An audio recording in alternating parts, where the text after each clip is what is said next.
एक तरफ तो हिंदुओं की राजनीतिक एकता की कोशिश की जा रही है और वो कोशिश पिछले 90-95 साल से, जो कुछ दिनों बाद 100 साल हो जाएगा, वो कोशिश मेरे ख्याल से 2025 में 100 साल हो जाएंगे, पूरे एक पूरी सदी हो जाएगी, ये कोशिश की जा रही है। और दूसरी तरफ जो अक़लियतें हैं हिंदुस्तान के जो अल्पसंख्यक समुदाय हैं, उनके बीच में कोई एकता नहीं है और एकता का कोई प्रोग्राम भी नहीं है, एकता की कोई अपील भी नहीं है। एकता के लिए किसी भी किस्म का कोई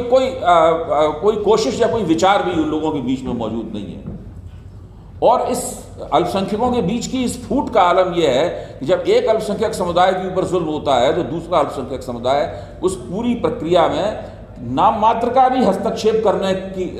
करने की कोशिश नहीं करता। तो अगर मेरा मानना यह है कि हो सकता है कि इस सुझाव के बाद मेरी ऊपर भारतीय राजनीति के अल्पसंख्यकीकरण का या माइनॉरिटाइजेशन का इल्ज़ाम लगे, लेकिन मैं उस इल्ज़ाम को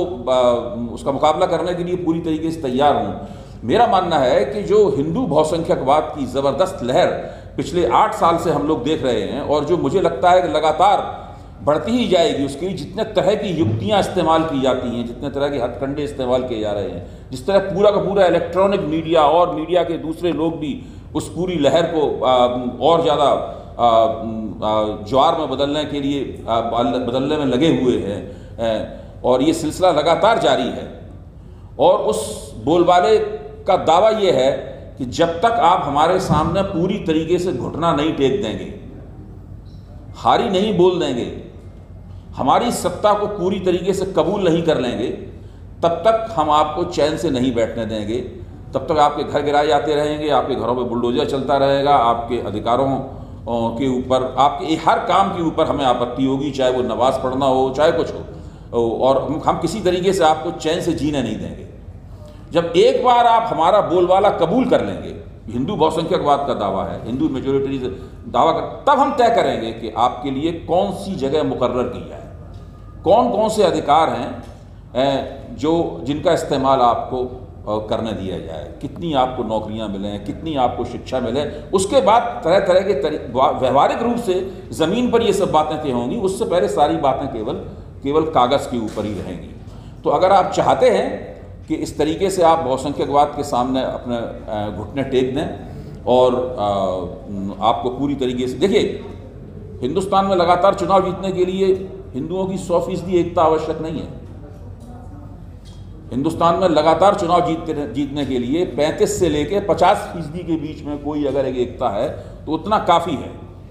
भारतीय जनता पार्टी अगले 100 साल तक इसी तरीके से चुनाव जीतती रह सकती है।